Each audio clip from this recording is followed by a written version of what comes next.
this issue head on, and I think he's to be applauded. I just hope he has the stick-to-itness.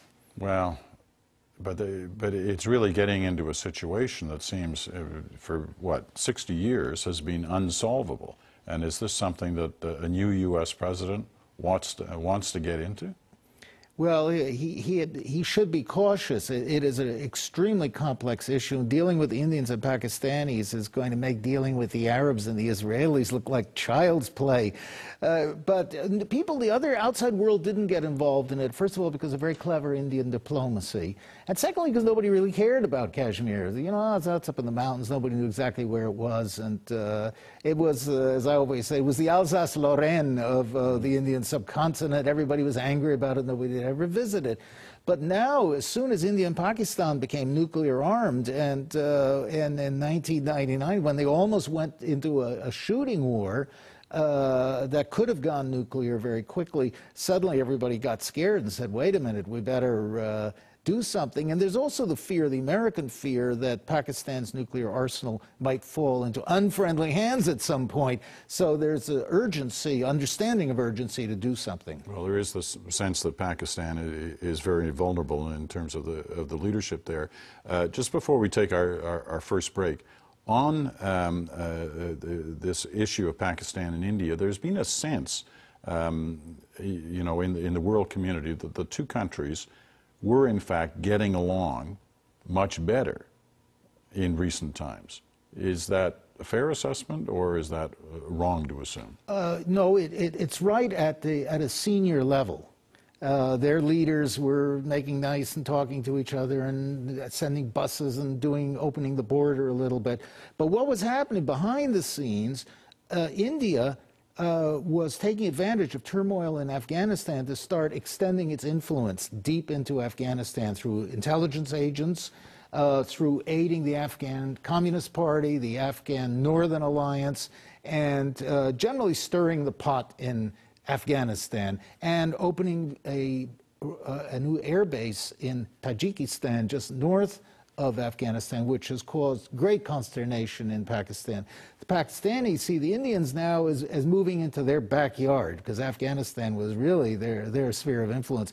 So this has caused great tensions, and each side is now accusing the other of launching terrorist attacks. Pakistan says Indian agents are shooting bombs in the tribal territory in Karachi. India is saying that Pakistan is behind all the attacks on the Indian parliament, the Lashkar-Taiba, and other militant groups.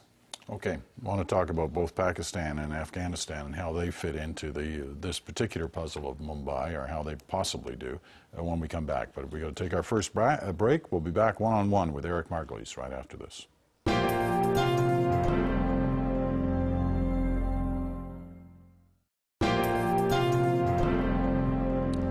And we're back one-on-one with author Eric Margulies, and we're trying to understand the Mumbai bombings and Mumbai attacks maybe sometime before we really do, but we're isolating down three areas. We've talked about Kashmir, now Pakistan and Afghanistan, and I guess we'll start with Pakistan because everybody seems to connect it in some manner, if not the government of Pakistan, certainly the intelligence service of Pakistan, to what may have happened there. What's the connection? Well, there's long been a belief that within the Pakistani intelligence, inter-service intelligence, ISI, there are many officers at the mid and even some of the senior level who don't agree at all with government policy, which is a pro-U.S., U.S.-directed and mandated policy. And they are still of the jihadist tendency, where they believe that Pakistan should hold on to Afghanistan, support Taliban, and that America should not have so much influence in the region, and that they should confront India and liberate Kashmir. You know, one of the things that turned Pakistanis the most against General Musharraf was the fact that he branded the Kashmir liberation struggle terrorism, please Washington, and people were screaming at Musharraf, you know, fight India, stop bombing your own people. So there are people, very militant people, I know some of them quite well in Pakistani intelligence, who want to fight, who want to be jihadis, and believe that they are going to eventually win this struggle. You know, you even make the case and make the argument in your book that some of those training camps that were discovered by the Americans in Afghanistan after the invasion in 2001 weren't training al-Qaeda operatives to fight against the United States. They were training Kashmiri militants to fight against India, well, funded by Pakistan. That's quite right. When the U.S. forces came into Afghanistan, at that time, there were never more than 300 members of al-Qaeda itself. And then there were a small number of people who al-Qaeda was training, probably around 100. But almost all the rest of these thousands of so-called terrorists were freedom fighters, or they had been until 9/11, and they were being trained by al-Qaeda and other groups to go and fight the communist Central Asian republics like Uzbekistan, Tajikistan, Kazakhstan.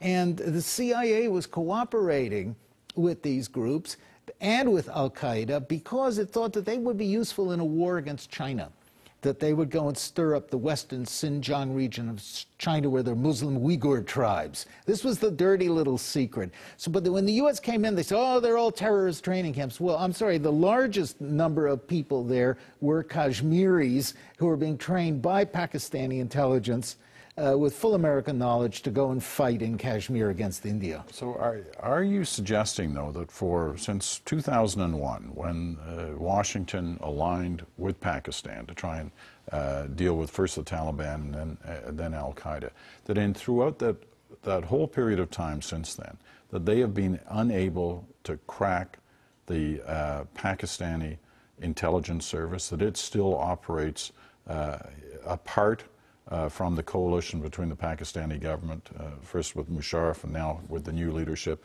and Washington? Well, yes, because first of all, the intelligence is part of the Pakistani armed forces, and the army is the real government of Pakistan. It's like Voltaire said about Prussia. It's an army disguised as a state. And the army runs everything, and it's very hard to penetrate the army. There's a surface layer of people who've been approved by Washington, put into place there by Musharraf, but they couldn't get the real bedrock, in spite of major purges. My old friend General Mahmoud, who was the head of ISI intelligence at the time of 9/11, was purged, and other senior officers with him. But there is still this core. And look, 90% of Pakistanis are against the war in Afghanistan. Most of them think bin Laden is a hero. They are increasingly anti-American. They look at America as an enemy of Islam. Polls show this in Pakistan.